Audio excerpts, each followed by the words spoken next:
नमस्कार साथियों, मैं doctor Manoj Ahuja Ahuja news channel में आपका हार्दिक अभिनंदन करता हूं। आहूजा न्यूज बुलेटिन देखने से पहले हम आपको बता दें, हमारा न्यूज चैनल कोई प्रोफेशनल चैनल नहीं है। कानून की विशेष जानकारियां दिखाना, मौजूदा विधानसभा से संबंधित महत्वपूर्ण खबरें दिखाना और हमसे जो लोग जुड़े हुए हैं, हमारे सब्सक्राइबर्स, हमारे मित्र, हमारे शुभचिंतक, उनसे जुड़ी हुई महत्वपूर्ण खबरें दिखाना हमारे आहूजा न्यूज चैनल की पहली प्राथमिकता में शामिल है। आप भी हमारे आहूजा न्यूज चैनल के सदस्य बने। अगर आपने हमारे चैनल को सब्सक्राइब नहीं किया है तो सब्सक्राइब करें। तो आइए देखते हैं आज की विशेष खबरें आहूजा न्यूज चैनल बुलेटिन पर। भिनाय उपखंड मुख्यालय पर मुंसिफ कोर्ट शीघ्र शुरू करने को लेकर अधिवक्ताओं द्वारा लगातार न्यायिक कार्य बहिष्कार के साथ साथ तहसील परिसर में अनिश्चितकालीन धरना प्रदर्शन प्रारंभ कर रखा। सोमवार को अखिल भारतीय संयुक्त अधिवक्ता मंच के प्रदेश सचिव एडवोकेट डॉक्टर मनोज आहूजा ने धरना स्थल पर पहुंचकर अभिभाषक परिषद भिनाई को समर्थन देते हुए कहा कि राज्य सरकार द्वारा 2 साल पहले भिनाई में कोर्ट खोलने की घोषणा की थी, जिसका शुभारंभ अभी तक भी नहीं किया है, जिसके चलते अधिवक्ता समुदाय सहित आमजन को परेशानी का सामना करना पड़ रहा है। उन्होंने राज्य के मुख्यमंत्री भजनलाल शर्मा से निवेदन किया कि भिनाई में शीघ्र ही कोर्ट खोली जावे, अन्यथा मजबूरी में वकीलों को आमजन का सहयोग लेकर उग्र आंदोलन करना पड़ेगा। बार सचिव शिव कुमार जोशी ने बताया कि अधिवक्ताओं द्वारा भिनाय उपखंड पर मुंसिफ न्यायालय खोलने के लिए 15 दिन से लगातार धरना प्रदर्शन शुरू किया गया और लगातार 1.5 माह से अधिवक्ता हड़ताल पर है एवं राज्य सरकार को चेतावनी देते हुए ग्राम भिनाय में मुंसिफ न्यायालय शीघ्र चालू करने की मांग की। व लगातार न्यायिक कार्य का बहिष्कार किया और राज्य सरकार द्वारा मुंसिफ न्यायालय को चालू करने की मांग को न मानने पर उग्र आंदोलन किया जाएगा, जिसकी समस्त जिम्मेदारी प्रशासन की होगी। इस मौके पर धरना स्थल पर सचिव शिव कुमार जोशी, देवकांत व्यास, धर्मवीर बामणिया, राहुल आचार्य, शिवचरण चौधरी, गजानंद सिंह रावत, इजराइल अहमद, प्रवीण कुमार भट्ट, यूसुफ मोहम्मद, शैलेंद्र शर्मा, अशोक कुमार खटीक सहित ग्राम के सैकड़ों आमजनक उपस्थित रहे।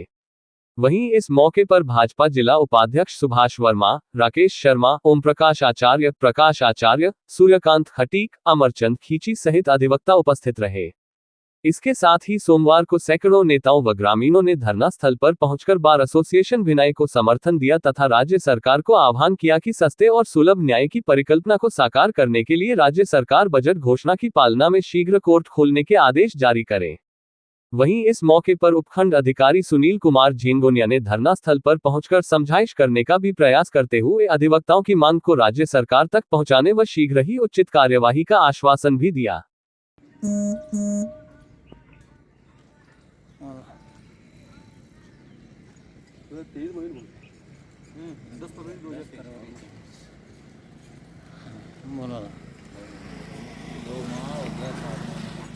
राज्य सरकार ने 10 फरवरी 2023 को बजट घोषणा में भिनाय में यहाँ पर कोर्ट खोलने की जो हमारी मांग बड़ी लंबे समय से चली आ रही थी, उसको स्वीकृत किया था। और ये कोर्ट जो खोली गई थी वो गवर्नमेंट की पॉलिसी में थी। जहाँ भी एसडीएम हेडक्वार्टर है वहाँ पर एक कोर्ट खुलनी थी। और बल्कि देखा जाए तो जहाँ पर भी राजस्थान में एसडीएम हेडक्वार्टर, उनमें सबसे लास्ट में कोर्ट यहाँ भिनाय में खुली। उसके बावजूद भी लगभग 1 साल होने के 2 साल होने को आए, लगातार यहाँ के आम जनता के द्वारा, यहाँ के अधिवक्ताओं द्वारा, यहाँ के लिटिगेंट्स के द्वारा मांग की जा रही है कि उस घोषणा की पालना करवाई जाए। और ऐसा होता नहीं है। सामान्य तौर पे घोषणा की पालना आने वाली गवर्नमेंट उसी प्रकार से करती है जैसे कि एक परिपाटी चलती हुई आ रही है। लेकिन बड़ी दुर्भाग्यपूर्ण स्थिति है कि 2 साल बाद भी यहाँ पे कोर्ट चालू नहीं हुई है। उनको ये नहीं दिख रहा है कि लगभग यहाँ के 1500 से 2000 केस केकड़ी में पेंडिंग है और यहाँ से केकड़ी की दूरी लगभग 55 किलोमीटर है और लगभग 80 किलोमीटर का एरिया यहाँ का, जो केकड़ी तक जाने को लोग मजबूर हो रहे हैं। जबकि हमारे संविधान में क्लियर लिखा हुआ है कि जो राज्य है, जो सरकारें हैं, वो सस्ता और सुलभ न्याय उपलब्ध करवाएगी। तो सस्ते और सुलभ न्याय की परिकल्पना जो साकार होनी चाहिए, वो साकार होने के बजाय यहाँ पर बिल्कुल उसको जानबूझ करके अवॉइड किया जा रहा है। आम जनता के साथ कुठाराघात किया जा रहा है। इसलिए मजबूरी में यहाँ एडवोकेट को पिछले करीब 15 दिनों से यहाँ पे स्ट्राइक करनी पड़ रही है, यहाँ धरना प्रदर्शन करना पड़ रहा है। और मैं समझता हूँ यदि राज्य सरकार ने अब भी इस ओर ध्यान नहीं दिया, प्रशासनिक अधिकारियों ने इस ओर ध्यान नहीं दिया, तो यहाँ की जनता को कठोर आंदोलन करना पड़ेगा। इसके लिए राज्य सरकार जिम्मेदार होगी।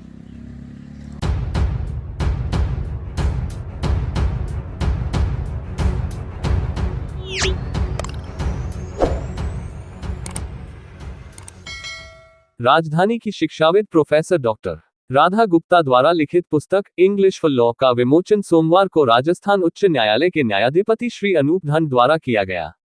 इस मौके पर जस्टिस दंड ने कहा कि पुस्तकें मनुष्य की सबसे बड़ी मित्र होती है। जो व्यक्ति पुस्तकों को अपना मित्र बना लेता है, दुनिया में उसको सबसे ज्यादा महत्व मिलने लग जाता है। वहीं इस मौके पर डॉक्टर राधा गुप्ता ने बताया कि वो अब तक 7 पुस्तकें लिख चुकी हैं और यह उनकी 8वीं पुस्तक प्रकाशित हुई है, जिसका विमोचन माननीय न्यायाधिपति द्वारा किया गया है। वहीं इस मौके पर अधिवक्ता शशि भूषण गुप्ता एवं अधिवक्ता प्रहलाद गुप्ता भी उपस्थित रहे, जिन्होंने गुप्ता को इस महत्वपूर्ण उपलब्धि के लिए बधाई देते हुए उज्जवल भविष्य के लिए भी शुभकामनाएं दी।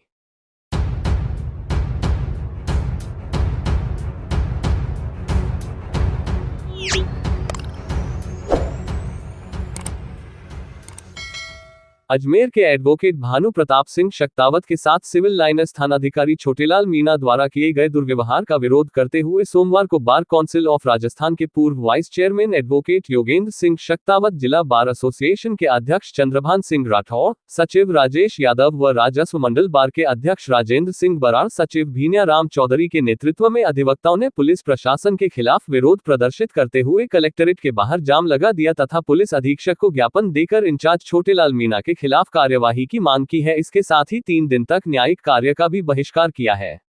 अधिवक्ता भानु प्रताप सिंह के साथ हुई घटना के संबंध में उन्होंने जानकारी देते हुए बताया कि 9 नवंबर को शाम करीब 5:15 बजे अपने किसी पक्षकार के बुलावे पर वो सिविल लाइन थाना पहुंचे। वहां सिविल लाइन थाने के सीआई छोटेलाल मीणा द्वारा उनके साथ गलत, अशोभनीय, अभद्र व अपमानजनक व्यवहार किया और एलानिया धमकी दी गई कि तेरी वकालत उतार दूंगा, अपनी वकालत यहाँ मत झाड़, तुझे यहाँ किसने बुलाया, तू होता कौन है समझाइश करवाने वाला।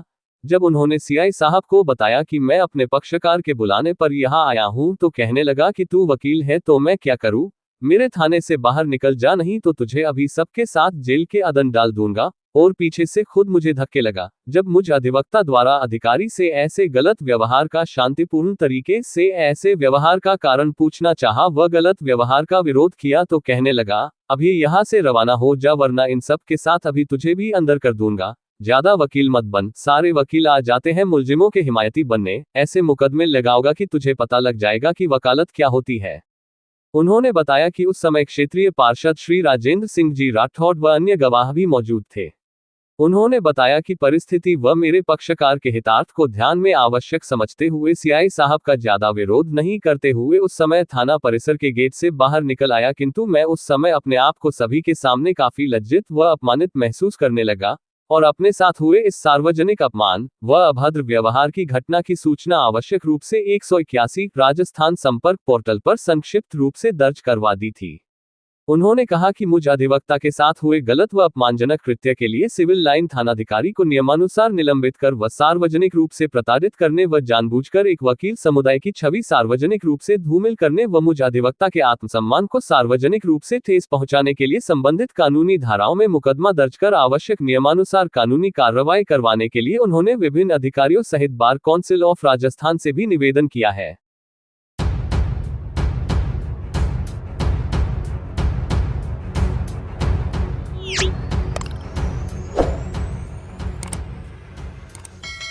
राष्ट्रीय विधिक सेवा प्राधिकरण के आदेश से पूरे देश की अदालतों में 14 दिसंबर को होने वाली लोक अदालत को सफल बनाने के उद्देश्य से तालुका विधिक सेवा समिति के अध्यक्ष प्रवीण कुमार वर्मा के निर्देश से सोमवार को पैनल अधिवक्ता मनोज आहूजा व शिव कुमार जोशी ने पंचायत समिति भिनाई के सभागार में डोर काउंसलिंग मीटिंग का आयोजन किया, जिसमें भिनाई क्षेत्र से संबंधित 7 मामलों में समझाइश का प्रयास कर पक्षकारों को समझाया गया कि लोक अदालत के माध्यम से निपटने वाले प्रकरणों में समस्या का अंतिम निस्तारण होता है, इसलिए अपने विवादों को लोक अदालत के माध्यम से निपटारा करना चाहिए। इस अवसर पर प्रधान संपत राज लोढ़ा, विकास अधिकारी अर्जुन सिंह, एडवोकेट शिव कुमार जोशी, एडवोकेट देवकांत व्यास, धर्मवीर बामनिया, यूसुफ मोहम्मद, शिवचरण चौधरी, शैलेंद्र शर्मा, गजानंद सिंह रावत, इसराइल मोहम्मद, प्रवीण भट्ट सहित तारा प्रकाश जोशी, ओम प्रकाश भट्ट, जय कुमार तेजवानी सहित कस्बे के गणमान्य नागरिक भी मौजूद रहे। वहीं इस मौके पर panel lawyer advocate Manoj Ahuja ने उपस्थित ग्रामीणों को संबोधित करते हुए बताया कि हमारे देश के संविधान के अनुच्छेद 39A में ये प्रावधान किया गया है कि कोई भी व्यक्ति आर्थिक या अन्य किसी अक्षमता के कारणवश न्याय प्राप्त करने से वंचित नहीं हो सकता। इसी प्रावधान का लाभ भारत के प्रत्येक नागरिक को देने के लिए देश के तालुका स्तर के न्यायालय से लेकर सर्वोच्च न्यायालय तक निःशुल्क विधिक सहायता प्राप्त करने के लिए कार्यालय खोल रखे हैं। जिनके माध्यम से निःशुल्क विधिक सेवा उन लोगों को दी जाती है जो धन व अन्य अक्षमता की वजह से अपने प्रकरण की पैरवी करने में सक्षम नहीं है। साथ ही प्रत्येक व्यक्ति को कानून की जानकारी भी हो सके, इसके लिए शिविरों का आयोजन किया जाता है ताकि आमजन कानून का पालन कर सके, जिससे कि समाज में शांति व्यवस्था बनी रह सके। उन्होंने बताया कि इस सेवा के लिए अनुसूचित जाति जनजाति के व्यक्ति तथा किसी भी श्रेणी की महिला व बच्चे, वरिष्ठ नागरिक, कैंसर एवं HIV पीड़ित व्यक्ति, ऐसे व्यक्ति जो अभिरक्षा में निरुद्ध हैं, ऐसे व्यक्ति जो मानव उद्योग, व्यापार या समाज के सताए हुए हैं, मानसिक या शारीरिक रूप से विकलांग व्यक्ति भी निःशुल्क विधिक सहायता प्राप्त करने के अधिकारी है। पैनल लॉयर आहूजा ने बताया कि यह व्यवस्था देश के सभी न्यायालयों में उपलब्ध है। उन्होंने बताया कि प्रतिवर्ष 4 राष्ट्रीय लोक अदालतों का आयोजन किया जाता है, जिसकी तारीख राष्ट्रीय विधिक सेवा प्राधिकरण द्वारा निश्चित की जाती है और हर 3 महीने में राष्ट्रीय लोक अदालत का आयोजन किया जाता है, जिसको सफल बनाने के लिए डोर स्टेप काउंसलिंग भी एक माध्यम है। उन्होंने कहा कि प्राधिकरण का उद्देश्य ज्यादा से ज्यादा मुकदमों का निस्तारण करना है तथा लोगों को न्याय दिलवाना है। उन्होंने बताया कि लोक अदालत में राजीनामे योग्य फौजदारी मामलों, मोटर दुर्घटना से संबंधित मामले, पारिवारिक न्यायालय से संबंधित मामलों सहित जिन दीवानी मामलों में राजीनामा हो सकता है तथा चेक अनादरण के मामलों को भी निपटाया जाता है। इसलिए उन्होंने आमजन से भी अपील की है कि वो अपने विवादित मामलों को लोक अदालत में लेकर जाएं, क्योंकि लोक अदालत की भावना से निस्तारण मामलों की कोई अपील नहीं होती बल्कि विवाद का अंतिम निस्तारण होता है। वहीं इस मौके पर प्रधान संपत राज लोढ़ा ने कहा कि लोक अदालत के माध्यम से न्याय आपको घर बैठे मिल रहा है और ये बहुत पुण्य का काम है, इसलिए आप लोगों को इसका फायदा लेना चाहिए तथा विवादों का अंतिम रूप से निस्तारण करने के लिए अपने मामले को लोक अदालत में लेकर जाएं और विवाद का सदैव के लिए खात्मा कर शांतिपूर्वक अपना जीवन जिएं। बार के सचिव शिव कुमार जोशी ने भी उपस्थित ग्रामीण पक्षकारों को संबोधित करते हुए अपने विवादों को राजीनामा के आधार पर निस्तारित करने की सलाह दी। उन्होंने बताया कि लोक अदालत के दायरे में अब राजस्व विवाद भी आ चुके हैं, ऐसे में यदि किसी का कोई राजस्व मामला विचाराधीन हो तो वो भी अपना मामला लोक अदालत में लेकर जाएं। इस अवसर पर आयोजित कार्यक्रम में उपस्थित विकास अधिकारी अर्जुन सिंह ने भी उपस्थित ग्रामीणों व पक्षकारों को अपने मामलों में राजीनामा करने के लिए प्रेरित करते हुए उनके प्रकरणों को राजीनामा करके निपटाने की सलाह दी और कहा कि लोक अदालत को सफल बनाने में वो भी अपनी महत्वपूर्ण भूमिका अवश्य निभाएंगे।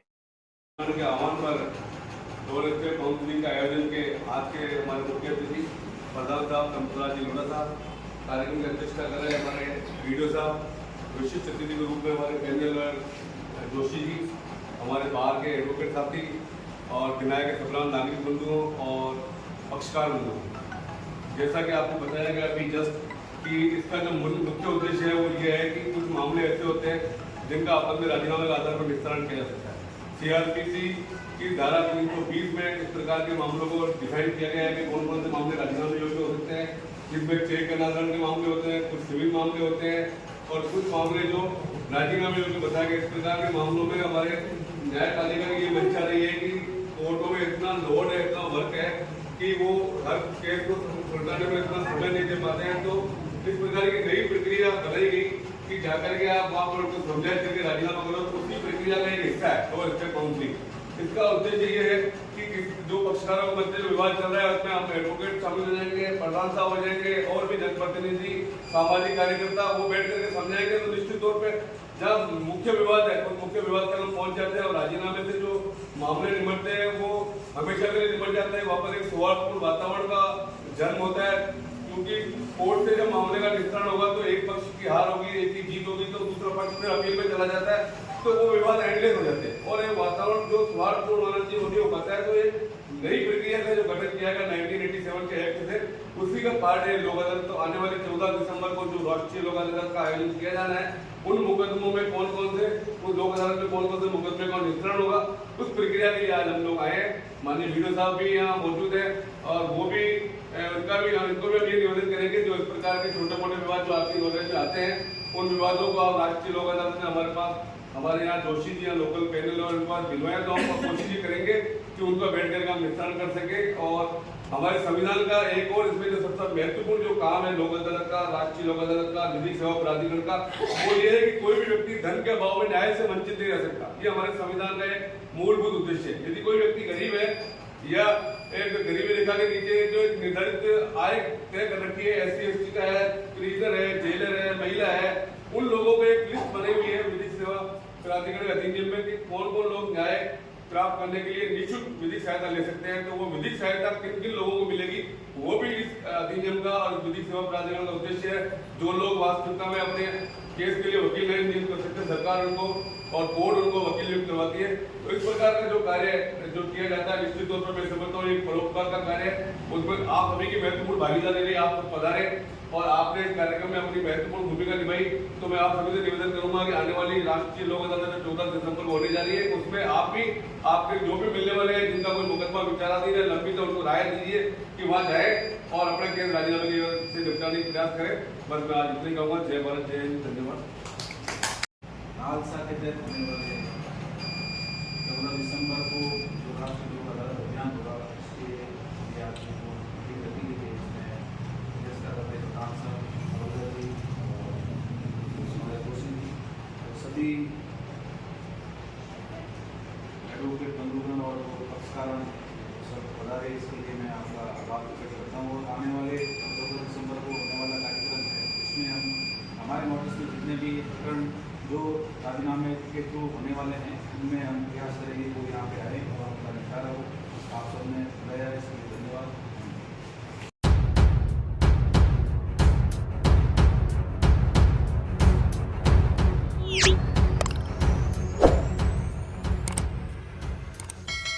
भीलवाड़ा शहर के हरनी महादेव रोड पर स्थित ब्रह्म कुमारी आश्रम पर झांकियों का भव्य आयोजन 5 से 10 नवंबर को किया गया। झांकियों में 12 ज्योतिर्लिंग की झांकी, सत्ययुगी राज दरबार की झांकी, चैतन्य देवियों की झांकी का प्रदर्शन करवाया गया। साथ ही भव्य आर्ट गैलरी द्वारा मेडिटेशन के बारे में जानकारी दी गई।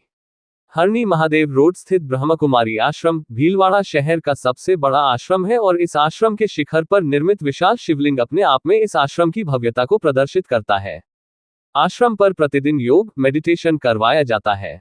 आत्मा शुद्धि एवं मानव सेवा के मुख्य ध्येय के साथ यह आश्रम दिनों दिन प्रगति कर रहा है।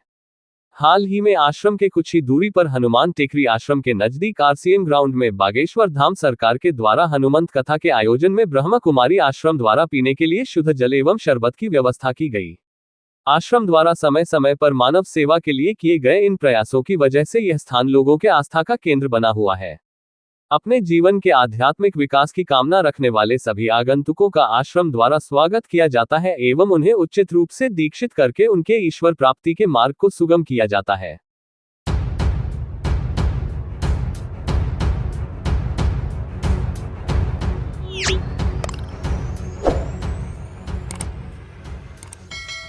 बंजारा मोहल्ला स्थित सिंधी मंदिर में पुणे से आए हुए सुरेश महाराज के सानिध्य में पाठ साहब की स्थापना के साथ की 7 दिवसीय गुरु नानक जयंती समारोह शनिवार सुबह 10 से शुरू हो गया। सिंधी भ्रातृ मंडल के मीडिया प्रभारी रामचंद टहलानी ने बताया कि सिंधी मंदिर में शनिवार सुबह 10 बजे सुरेश महाराज के सानिध्य में पूज्य पाठ साहब जी की स्थापना की गई, जिसमें अब रविवार से रोजाना सुबह 5 बजे से 7 बजे तक एवं साय 5 बजे से 7 बजे तक सत्संग हो रहा है। इस दौरान आज हुए सत्संग में आपने फरमाया कि एक घड़ी का सत्संग भी इंसान को कई नुकसानों से बचाता है और भवसागर से भी पार लगा देता है। हमें मन वचन कर्म से किसी का बुरा ना ही सोचना है, ना ही करना है। सभी से प्यार, नम्रता, सहनशीलता से पेश होना है। महाराज ने गुरु ग्रंथ साहब जी के पावन शब्दों का वाचन करते हुए कहा कि जिसके जीवन में गुरु नहीं उसका जीवन शुरू नहीं। मानव जीवन में गुरु के साथ साथ सत्संग का होना भी आवश्यक है, उससे ही इंसान का लोक और परलोक सुहेला होता है। सत्संग में जय महाराज, साध संगत, सिंधी संरक्षक मंडल, सिंधी भ्रातृ मंडल, सिंधी महिला मंडल, सिंधी नवयुवक मंडल के कई सदस्यगण उपस्थित थे।